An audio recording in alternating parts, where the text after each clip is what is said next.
Mga kaibigan, handa na ba kayo? Sa susunod na mga sandali, makikilala natin ang mga ilan sa mga talented at pinakamakulit na nilalang sa dagat. Narito sina Clyde at Seymour, ang ating matatalinong mga sea lions. Handang magpakitang gilas gamit ang kanilang masasayang tricks at nakakatuwang mga kwento. At syempre, huwag natin kalimutan ang maliliit pero sobrang likas ang galing, ang ating mga otter na palagi may pasabog na kakulitan. Kaya humanda na sa tawanan, sorpresa at good vibes habang dinadala tayo ng mga ating mga hayop sa isang adventure na puno ng saya at pagmamahal sa karagatan. Ladies and gentlemen, welcome to the Sea Lions and Otter Show!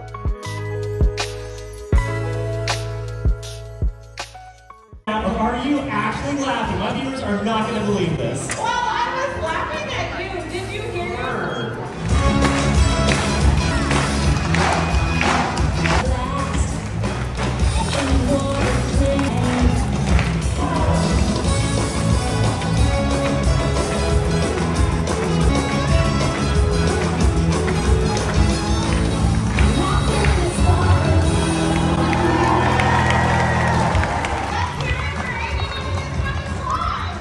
At dito natatapos ang ating show.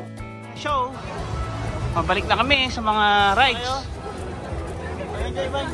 Enjoy. Daming tao dito, oh. Dito sa SeaWorld, San Antonio. And dito sa San Nueva Ecija, ito ay sa Texas. Kabila, ayun, oh. Pasyalan naman natin ang ibang location ng mga otter at mga sea lion. Arms and personal items on the first day. Total of jumping. Again, we ask that you keep all hands, arms, and we do have feeding available if you are interested. We ask that you please read the rules before feeding. That's going to be on the desk at a slide feeding booth here. We ask that you wash your hands before and preferably after feeding the fish. We ask that you please hold the fish no longer than 3 seconds to the edge. Any longer than that, and that would be easy. Directly in front of you. Please do not throw the fish. Please do not throw the fish to the sea lions on the rocks. And please do not feed our otters. Our otters are freshwater otters. Ayun sila, oh.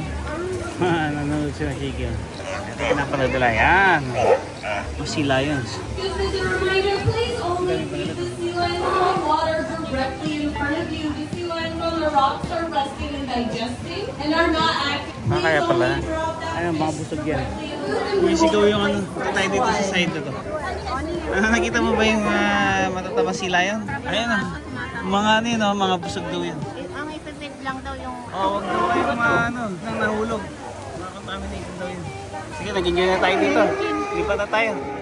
At dito nagtatapos ang ating masayang paglalakbay kasama sina Clyde at Seymour at sa kanilang kaibigang Sea Otter. Sana napuno kayo ng tawa, tuwa at mga bagong kaalaman tungkol sa kahangahangang mundo ng ating mga sea lion. Tandaan, bawat maliit na hakbang ng pag-aalaga sa karagatan ay may malaking epekto sa kanilang tahanan.